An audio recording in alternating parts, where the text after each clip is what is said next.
बहुत बड़ी खबर, बहुत बड़ा मुआहदा जो जिनेवा में हतमी तौर पर साइन होने वाला है।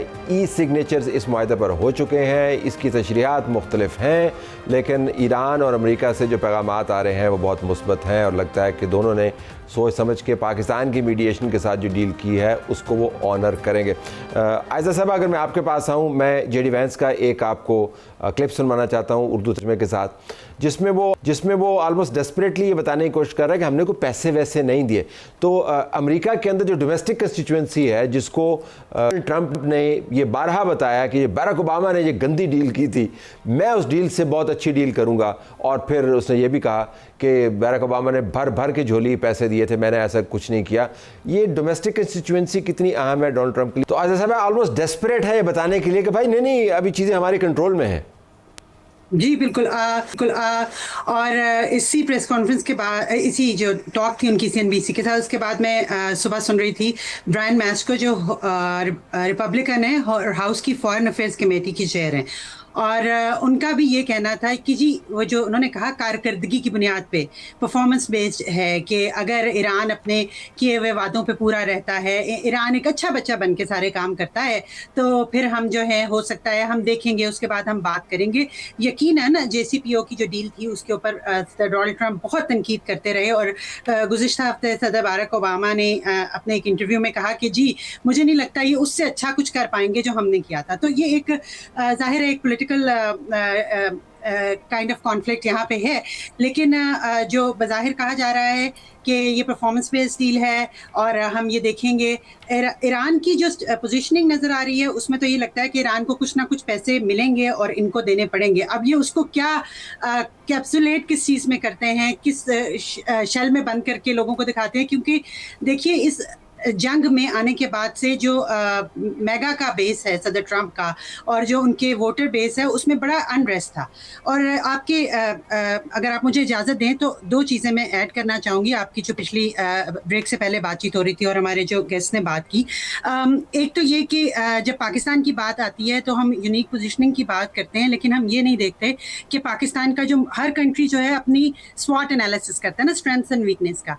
तो पाकिस्तान ने अपनी जो डिप्लोमेटिक पावर है उसको अपनी स्ट्रेंथ बनाया और बहुत अच्छा लेवरेज लिया। अब ये लेवरेज आज या इस डील खत्म होने के बाद खत्म नहीं होगा। Pakistan it has to go a long way, क्योंकि अब जो पोजीशन पाकिस्तान की एक डिप्लोमेसी में बन चुकी है इंटरनेशनली, वो पाकिस्तान को बहुत सी जगहों पे फ़ायदा देगी, नंबर वन। नंबर टू, जो वो बात कर रहे थे कि इस डील को, जी आप कुछ कंटिन्यू करें, सॉरी अगर मैं लंबी बात। जी होल्ड योर पॉइंट। मैं दरअसल प्रोफेसर अदील साहब के ऑनर में आज वहाँ पर एक डिनर है, तो हम नहीं चाहते कि वो डिनर मिस करें, उन्होंने जाना भी है।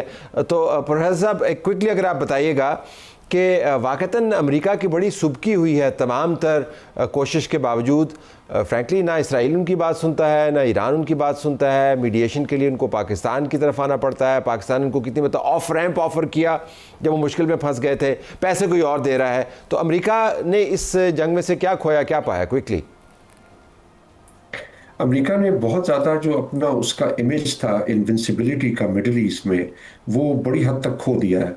और ख़ास तौर पर जो खलीजी ममालिक हैं उनमें ये तासुर उभर रहा है कि हम सिर्फ अमेरिका पे रिलाई नहीं कर सकते। उनके बहुत महंगे हथियार लेते हैं कि जो एसिमेट्रिक वॉरफेयर के नतीजे में हम वो हमारा दिफा नहीं कर सकते।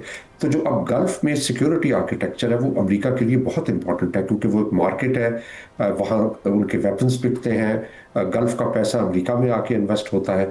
तो गल्फ में जो अमेरिका के इंटरेस्ट हैं वो परमानेंटली डैमेज हो गए हैं। और दूसरी जो बड़ी बात है वो ये कि ताकत अक्सर वो होती है जो दिखाने की हो, इस्तेमाल ज़्यादा ना की जाए।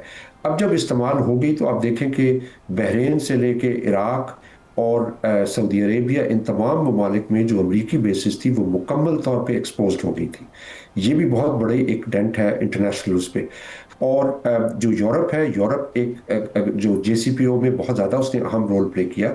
इस मरतबा भी यूरोप ने कहा कि भाई हमने इतनी मेहनत की, कई महीने लगाए, 6-7 महीने लगा के वो डील की, आपने उसको एकदम से रद्दी की टोकरी में फेंक दिया, अब आप खुद करें, इसको मैनेज करें।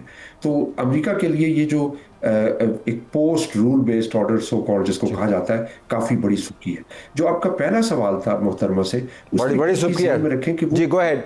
जी डोमेस्टिक जो ऑडियंस है ना अमेरिका की, वो बहुत ज़्यादा केयर नहीं करेगी। जो थिंक टैंक और लॉबीज है वो केयर करेंगी कि अब ईरान को पैसा मिल रहा है।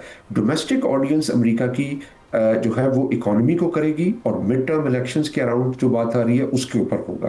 वो ज़्यादा उसका असर इसके साथ नहीं होगा। जहां तक ईरान की दाखिली सूरत हाल है उसमें हमेशा से ये I have to leave it there. I have to leave it there. अरबी साहब फरमाइएगा, फिर अब जिनेवा के अंदर जो मेज़ बिछाए जा रहे हैं तो वहाँ तक पहुँचने के लिए 3 एक दिन मौजूद है, तो इसमें आपको लगता है कि कोई गड़बड़ हो सकती है आपके ख्याल में? अब it's pretty much set in stone.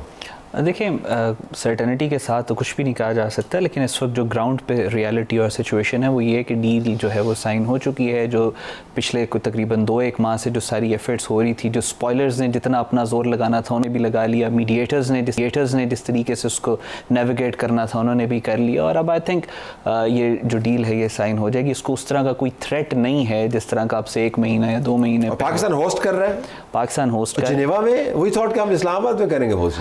अच्छा, इस पे 2-3 चीज़ें। एक तो ये अनॉमली नहीं है, ये एक सेट पे ऑस्लो अकॉर्ड के अंदर सारा ग्राउंड वर्क कहीं और हुआ था और ऑस्लो के अंदर वो हुआ था। उसके बाद जो नेगोशिएशंस और पीस वर्क हैं, जो जनेवा है उसकी अपनी एक लीगल सैंक्टिटी है, वो यूएन को भी लूप इन करता है और थ्रू यूएन वो पूरी दुनिया के कंट्रीज़ को करता है। यूरोप वाली आप अभी बात कर रहे थे, वो यूरोप को भी ऑटोमेटिकली इसके अंदर पार्टी बना लेता है। और सबसे इंपॉर्टेंट बात ये पाकिस्तान के लिए बेनिफिशियल इसलिए है क्योंकि पाकिस्तान एक रीजनल डोमेन से आगे जाके यूरोपियन सॉइल पे दुनिया की तारीख की बड़ी पीस डील को होस्ट कर रहे हैं। ये वाकई एक बड़ी बात है। वैसे इस्लामाबाद के शहरी जो है वो ये भी दिल में आधा शुक्र अदा कर रहे होंगे, शायद पूरा शुक्र अदा कर रहे हो कि ये ना होता कि यहाँ पे होता तो 6 दिन के इस्लामाबाद में फिर बंद हो जाना था। जिनेवा वैसे ही बंद है, वहाँ पे तो वो इतने एहतजाज मैं देख रहा था चल रहे हैं। तो बस दलता एक और चीज़ मैं थोड़ी सी ऐड करना चाहूँगा अपनी बात में कि मूवी जिस तरह होती है ना, उसको एक डायरेक्टर अपने स्टूडियो में करता है और उसके बाद फिर उसकी स्क्रीनिंग किसी थिएटर में होती है। तो डायरेक्टर इसका पाकिस्तान है, स्क्रीनिंग जिनेवा में होती है। ये बात बड़ी वाज़ेह है जी कि ये डील